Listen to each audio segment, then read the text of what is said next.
अस्सलाम वालेकुम। ओके, सो आज हम एंड्रोजन हार्मोन के बारे में डिस्कस करेंगे, जिसको हम सेक्स हार्मोन भी बोलते हैं। सेक्स हार्मोन्स के बारे में हम डिस्कस कर रहे हैं। फ़ीमेल सेक्स हार्मोन के बारे में हम डिस्कस कर चुके हैं। आज हम मेल सेक्स हार्मोन के बारे में डिस्कस करेंगे। So androgen is called male sex hormone.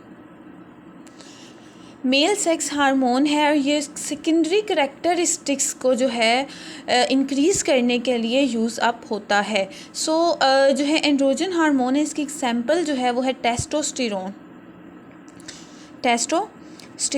अच्छा, एक बात आपने जहन में रखनी है कि जो एंड्रोजन हार्मोन है ये ओनली मेल में जो है वो सिक्रेट नहीं होता, फ़ीमेल्स में भी ये सिक्रेट होता है। लेकिन फ़ीमेल में जो होता है ये बिल्कुल स्मॉलर अमाउंट में जो है वो सिक्रेट होता है कि उसकी जो अफेक्ट्स हैं वो इतने शो नहीं होते, जबकि जो मेल है उसमें ये हाई अमाउंट में जो है ना वो सिक्रेट होता है, जिसकी वजह से जो इसके इफ़ेक्ट्स हैं वो मेल पे ज़्यादा हैं। आपने ये नहीं कहना कि ये मेल जस्ट जो है वो मेल में सिक्रेट होता है, फीमेल में सिक्रेट नहीं होता। ये बोथ मेल एंड फीमेल में जो है वो सिक्रेट होता है। अब हम देख लेते हैं कि मेल में जो है ये कहाँ प्रोड्यूस होता है। ये प्रोड्यूस होता है टेस्टिस में, ठीक है। जो मेल की टेस्टिस है वहाँ पे ये प्रोड्यूस होता है, एंड एड्रिनल कॉर्टेक्स में भी स्मॉलर अमाउंट में एड्रिनल कॉर्टेक्स में भी जो है ये सिक्रेट होता है। अब देखें, ये तो इसकी प्रोडक्शन थी। सिंथेसाइज ये होता है कोलेस्ट्रॉल से। जितने भी हमने हार्मोन्स जो है वो सेक्स हार्मोन्स पढ़े हैं वो कहाँ से सिंथेसाइज हो रहे हैं? कोलेस्ट्रॉल से। ये आपने बात नहीं भूलनी कि सिंथेसाइज होता है कोलेस्ट्रॉल से। अब जो है एंड्रोजन हार्मोन, इसकी रिलीज़ कैसे होती है, कैसे जो है ये हाइपोथैलेमस से सिग्नल जाता है और कैसे ये रिलीज़ होता है, इसका एक मैकेनिज़्म है, वो क्या है हम देख लेते हैं। हाइपोथैलेमस के पास सिग्नल जाएगा, ठीक है। हाइपोथैलेमस के पास कोई भी जो है ना वो किसी भी तरीके से सिग्नल जा सकता है। ये डिटेक्ट करता है कि कौन सा हार्मोन जो है ना वो उसकी सिक्रेशन लो है और किस हार्मोन की सिक्रेशन हाई है। अब जब हाइपोथैलेमस के पास सिग्नल जाना है ना कि एंड्रोजन हार्मोन की जो है वो नीड है, तो अब क्या करेगा हाइपोथैलेमस जो है वो सिग्नल भेजेगा किसको? Gonadotrophin releasing hormone. सिग्नल नहीं भेजेगा, ये इसका खुद का हार्मोन है। गोनेडोट्रोफिन रिलीजिंग हार्मोन हाइपोथैलेमस का अपना जो है वो हार्मोन है। ये इसको रिलीज़ करेगा कि तुम जाओ एंटीरियर पिट्यूटरी के पास। मैंने आपको बताया था पिट्यूटरी जो है ना उसके 2 पार्ट्स हैं, एक है एंटीरियर और दूसरा है पोस्टीरियर। ये पोस्टीरियर पार्ट है जो स्मॉलर होता है, और जो लार्ज पार्ट होता है वो उसको हम बोलते हैं एंटीरियर पिट्यूटरी। मोस्टली जो हार्मोन्स है वो यहाँ से रिलीज़ हो रहे होते हैं। जब गोनेडोट्रोफिन रिलीजिंग हार्मोन जो है वो एंटीरियर पिट्यूटरी के पास आता है तो उसको आके बोलते हैं कि तुमने ल्यूटिनाइजिंग हार्मोन को जो है ना वो रिलीज़ करना है। तो एंटीरियर पिट्यूटरी ल्यूटिनाइजिंग हार्मोन को रिलीज़ करेगा। अब ये जो हार्मोन है ये जाएगा टेस्टिस के पास, और टेस्टिस पे जाके बोलेगा तुमने टेस्टोस्टेरोन जो हार्मोन है वो रिलीज़ करो। ये इसका सिंपल सा एक मैकेनिज़्म है जिसके बारे में आपको पता होना चाहिए। इस तरह ये रिलीज़ होता है। और फीमेल में ये कहाँ रिलीज़ होता है? ओवरी में। और स्मॉलर अमाउंट जो है ना वो एड्रिनल कॉर्टेक्स पे भी जो है ना वो रिलीज़ थोड़ा बहुत होता है, बिल्कुल स्मॉलर अमाउंट में। उसके बाद ये आ जाती हैं इसकी टाइप्स बहुत इंपॉर्टेंट है। अब 2 मेनली टाइप्स जो हैं वो मेंशन है। वो कौन कौन से? एक होता है नेचुरली, मीन के नेचुरली जो है ना ये बॉडी में प्रोड्यूस होता है कौन? टेस्टोस्टेरोन हार्मोन, एंड्रोजन हार्मोन्स, ठीक है। और दूसरा जो है वो है सिंथेटिक, मीन के सिंथेसाइज किया जाता है एंड्रोजन हार्मोन्स को। अब मैं आपको बाद में बताती हूँ कि ये 2 टाइप्स इसकी क्यों है। अब ये नेचुरल हार्मोन है ना, इसमें कौन कौन से आ जाते हैं? वो है टेस्टोस्टेरोन जो कि बॉडी खुद प्रोड्यूस करती है, और दूसरा है डाईहाइड्रोक्सी टेस्टोस्टेरोन। ये 2 जो हार्मोन्स हैं इनको हम नेचुरल हार्मोन्स जो है वो बोलते हैं एंड्रोजन्स के। और सेकंड है सिंथेटिक, जो है ना सिंथेसाइज हम करते हैं, उसमें कौन सी एग्जांपल आ जाती है? वो होती है मिथाइल टेस्टोस्टेरोन। अब देखें इनकी जो है ना टाइप्स होने की वजह ये है, इनकी फार्माकाइनेटिक्स हमने बाद में डिस्कस करनी थी, मैं आपको यहीं पे बता देती हूँ। फार्माकाइनेटिक्स ये होती है इसमें कि जो नेचुरल टेस्टोस्टेरोन, हमने जितने भी सेक्स हार्मोन्स पढ़े हैं ना, अगर आपने लास्ट लेक्चर्स लिए हों, एस्ट्रोजन हो गया, प्रोजेस्टेरोन हो गया, ये जो जितने भी स्टीरॉयड इन नेचर होते हैं ना, ये बहुत जल्दी इनकी मेटाबोलाइजेशन हो जाती है। ये ब्लड में जब जाते हैं और लीवर में एंटर करते हैं ना, वहीं पे इनकी मेटाबोलाइजेशन हो जाती है। अगर आप इसको नेचुरल तरीके से दोगे ना तो ओनली 10% जो है ना आपको उसका इफेक्ट मिलेगा, 90% जो है ना ये अब्जॉर्ब हो चुके होंगे, मेटाबोलाइज हो चुके होंगे। तो इसलिए हम इनको ओरली जो है ना वो प्रेफर नहीं करते, नहीं देते। ओरली इनका कोई इतना खास जो है ना इफेक्ट नहीं होता। उसके उसके लिए हमें क्या करना होता है, सिंथेटिक करना होता है, सिंथेसाइज करना होता है, जो कि मिथाइल टेस्टोस्टेरोन है, जिनका जो है ना वो लॉन्ग लास्टिंग इफ़ेक्ट होता है और ये इतनी जल्दी मेटाबोलाइज नहीं होते। सो ये इनकी फार्माकाइनेटिक्स है जिसके बारे में आपको पता होना चाहिए। अच्छा, यहाँ पे एक बात आपने जहन में रखनी है, जो एंड्रोजन हार्मोन है वो स्टेरॉयड इन नेचर होते हैं। जितने भी सेक्स हार्मोन हमने पढ़ने हैं ना या पढ़े हैं वो स्टेरॉयड इन नेचर होते हैं। ये बात आपने जहन में रखनी है। इसी वजह से तो इनका जो सिंथेसाइज होता है वो कोलेस्ट्रॉल से होता है, क्योंकि कोलेस्ट्रॉल भी स्टेरॉयड इन नेचर है। सो आपने ये बात जो है ना वो जहन में रखनी है। उसके बाद ये आ जाता है इसका मैकेनिज़्म ऑफ एक्शन इसका बहुत जो है ना इम्पोर्टेंट है और सिंपल है। हमने जितने भी जो है ना वो सेक्स हार्मोन पढ़े हैं उनके मैकेनिज़्म ऑफ एक्शन बिल्कुल सेम है। तो ये जो है ना आपको अगर आप एक कर लेंगे तो आपको बाकी जितने भी ना वो भी आप इजीली कर सकेंगे। अब इसके मैकेनिज़्म ऑफ एक्शन में क्या है, अब ये कोई भी जो हार्मोन है रिलीज़ हुआ है, ठीक है, हाइपोथैलेमस से, अब उसने रिलीज़ हुआ है टेस्टिस से, जो है ना टेस्टोस्टेरोन रिलीज़ हुआ है। अब ये हार्मोन है टेस्टोस्टेरोन,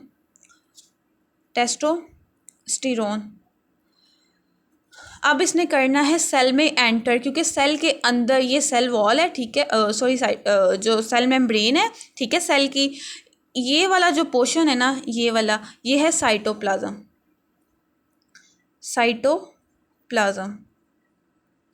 ये वाला जो एरिया है ये है साइटोप्लाज्म और ये जो अंदर वाला एरिया है ये है न्यूक्लियस। सो ये सेल मेम्ब्रेन है। अब ये जो टेस्टोस्टेरोन है ना, इसने आके अपने स्पेसिफिक जो है ना वो रिसेप्टर पे बाइंड करना होता है। जब तक ये अपने स्पेसिफिक रिसेप्टर पे बाइंड नहीं होगा तब तक ये अपना एक्शन जो है ये शो नहीं कर सकता। ये हम बार बार बात रिपीट कर चुके हैं, ठीक है। अब ये इसका जो टेस्टोस्टेरोन है ये अंदर आया, ये आके अपने स्पेसिफिक जो रिसेप्टर है, कहते हैं ना कि किसी की हाथ ताले की हाथ चाबी होती है, जब तक वो की जो है ना उस लॉक को ओपन वो उस स्पेसिफिक जो की है वो अपने लॉक पर नहीं लगेगी, वो उसको ओपन नहीं करेगी। तो इसका भी यही सिस्टम है कि टेस्टोस्टेरोन जो है ना अपने स्पेसिफिक जो है ना वो अपनी लॉक पे आके अटैच होगा रिसेप्टर पे, तो बनेगा receptor complex, hormone receptor complex. उसके बाद जी ये जो रिसेप्टर कॉम्प्लेक्स बना है ना, हार्मोन रिसेप्टर कॉम्प्लेक्स जो बना है ना, अब ये एंटर करेगा साइटोप्लाज्म से न्यूक्लियस के अंदर, ठीक है। जब ये न्यूक्लियस के अंदर जो है ना वो आके एंटर करेगा, फॉर एग्जांपल यहाँ पे जो है ये एंटर कर चुका है, ये था इसका टेस्टोस्टेरोन, ये टेस्टोस्टेरोन है, ये अंदर न्यूक्लियस के अंदर एंटर कर चुके हैं। अब आके ये क्या करेंगे, ये जो है ना ये अपने डीएनए में, जाहिर सी बात है न्यूक्लियस में डीएनए प्रेजेंट होता है, तो डीएनए में इसके स्पेशल डोमेन प्रेजेंट होते हैं जहाँ पे आके इसने अटैच करना है। ये स्पेशल इसका डीएनए बाइंडिंग डोमेन है। अब ये यहाँ पे जो आके अटैच होगा डोमेन के, फिर यहाँ पे ट्रांसक्रिप्शन होगी तो जब mRNA है जो वो सिंथेसाइज करेगा स्पेसिफिक प्रोटीन को। हमारा मेन काम ये है कि हमने स्पेसिफिक जो है ना वो प्रोटीन सिंथेसाइज करवानी है जो कि डिफरेंट फिजियोलॉजिकल इफेक्ट्स जो है ना वो अपने शो करे। तो ये क्या करेगा, यहाँ ट्रांसक्रिप्शन होगी, mRNA जो है ना वो सिंथेसाइज करेगा स्पेसिफिक प्रोटीन को। सो ये एक सिंपल सा मैकेनिज्म ऑफ एक्शन है टेस्टोस्टेरोन का, और बाकी जितने भी सेक्स हार्मोन हमने पढ़े हैं उनका भी तकरीबन यही जो है ना वो मैकेनिज्म ऑफ एक्शन है। उसके बाद एक्शंस क्या हैं इसके बॉडी पे, कौन कौन से ये इफेक्ट्स एक्शंस जो है वो शो करता है। सबसे पहले ग्रोथ ऑफ जेनिटल्स। अब ये जो है ना हम स्पेसिफिक मेल की बात कर रहे हैं यहाँ पे, तो जो मेल के रिप्रोडक्टिव ऑर्गन्स है ना, like पिनिस, scrotum, prostate, seminal vessels, इनकी जो है ना ग्रोथ को ये इन्हेंस करता है, उनकी ग्रोथ को इन्हेंस करता है, तो उस कंडीशन में जो है ना ये यूज़फुल है। उसके बाद ही आ जाती है डेवलपमेंट ऑफ सेकेंडरी करैक्टरिस्टिक्स। जो मेल में सेकेंडरी करैक्टरिस्टिक्स होते हैं, लाइक उनकी दाढ़ी होती है, उनकी बॉडी पे बहुत ज़्यादा हेयर होते हैं, उसके बाद उनकी स्किन जो है ना वो थिक होती है। तो ये जो जितने भी करैक्टरिस्टिक्स हैं ना ये सेकेंडरी करैक्टरिस्टिक्स हैं मेल के। तो ये किसकी वजह से होते हैं, ये एंड्रोजन हार्मोन की वजह से होते हैं। उसके बाद जी आ जाती है लाइनेक्स ग्रो। लाइनेक्स आप सबको पता है वॉइस बॉक्स हम बोलते हैं इसको, जो आवाज़ हमारी जहाँ से निकलती है, तो क्या होता है जो मेल होते हैं उनकी जो वॉइस होती है ना वो हैवी होती है। वो क्यों होती है, क्योंकि उनका जो लाइनेक्स है ना वो ग्रो कर चुका होता है। वो किस वजह से ग्रो करता है, एंड्रोजन हार्मोन की वजह से। सो एंड्रोजन हार्मोन की वजह से जो है मेल की वॉइस हैवी होती है। उसके बाद जी ये क्या करता है, प्रोमोट करता है बोन ग्रोथ को। जो है ना फीमेल का जो मेल का जो मसल मैस है एंड बॉडी डेंसिटी है वो हाई होती है, इंक्रीज़ होती है as compare to female as we no.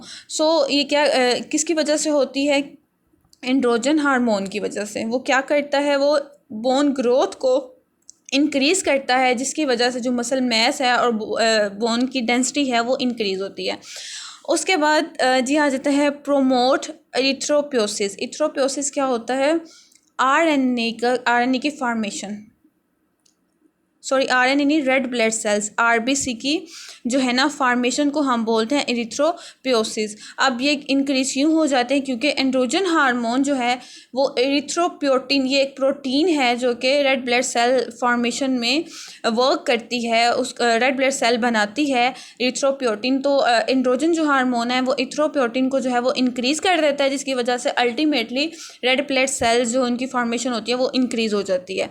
उसके बाद टेस्टोस्टेरोन पे ये क्या इफ़ेक्ट करता है, टेस्टोस्टेरोन जो है ना वो क्या करता है, प्रोमोट करता है स्पर्मेटोजेनेसिस। स्पर्मेटोजेनेसिस होती है स्पर्म की फॉर्मेशन, ठीक है, जो मेल में स्पर्म की फॉर्मेशन होती है उसको टेस्टोस्टेरोन जो है वो इंक्रीज़ कर देता है। उसके बाद अल्टीमेटली जो है ना बॉडी वेट ये इंक्रीज़ करवा देता है। अगर टेस्टोस्टेरोन जो है या एंड्रोजन है वो उसकी इंक्रीज़ है पोर्शन बॉडी में, तो ये क्या करेगा, बॉडी का जो वेट है वो इंक्रीज़ करवा देगा।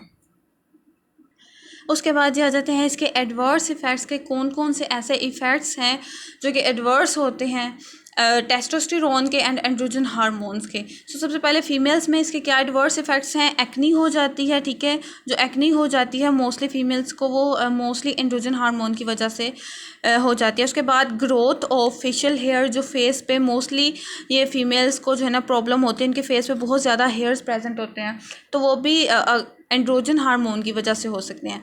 उसके बाद डीपनिंग ऑफ वॉइस जो है ना वो चेंज हो जाती है, डीप हो जाती है। सो जितने भी ये इफेक्ट्स फीमेल में होते हैं वो एंड्रोजन की वजह से हो सकते हैं।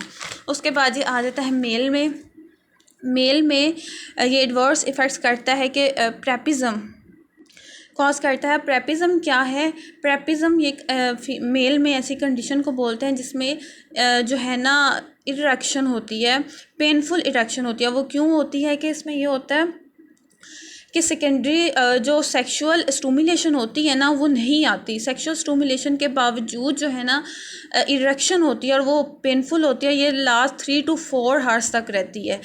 अब ये क्यों होती है, इसकी वजह क्या है कि जो पेनिस है मेल का उसमें जो ब्लड है वो ट्रैप्ड हो जाता है और ड्रेन नहीं हो पाता, उसकी वजह से ये कंडीशन डेवलप होती है। तो ये एंड्रोजन हार्मोन के एडवर्स इफेक्ट्स में आता है कि उसमें प्रेपिज्म जो कंडीशन है ये डेवलप कर सकता है। उसके बाद डिक्रीज स्पर्मेटोजेनेसिस, वैसे तो ये स्पर्मेटोजेनेसिस जो है ना उसको प्रोमोट करता है, लेकिन सम टाइम ये उसको डिक्रीज भी कर सकता है।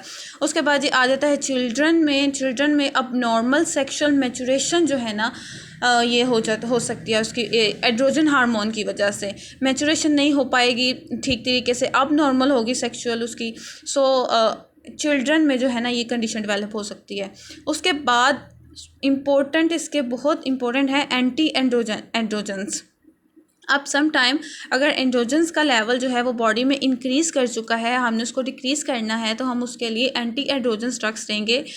वो कौन कौन सी हैं, एक है फ्लूटामाइड है और सेकंड है बाइक्लोटामाइड एंड थर्ड वन जो यूज़ होती है वो है इंजाल्यूटामाइड। ये 3 ड्रग्स जो है ना वो एंटी एंड्रोजन्स के तौर पे एक्ट करती हैं। ये कैसे एक्ट करती हैं, फॉर एग्जांपल अगर ये एक रिसेप्टर है जिस पे आके जो है ना वो एंड्रोजन हार्मोन ने आके इस पे बाइंड होना है, देन अपना एक्शन शो करना है, तो अब क्या होगा, एंटी जो है वो एंटी एंड्रोजन ड्रग जो है वो अगर हम देंगे तो ये क्या करेगी, इसकी साइड पे आके अटैच हो जाएगी, इसको बाइंड नहीं होने देगी, खुद अटैच हो जाएगी और इसका फंक्शन जो है वो स्टॉप कर देगी।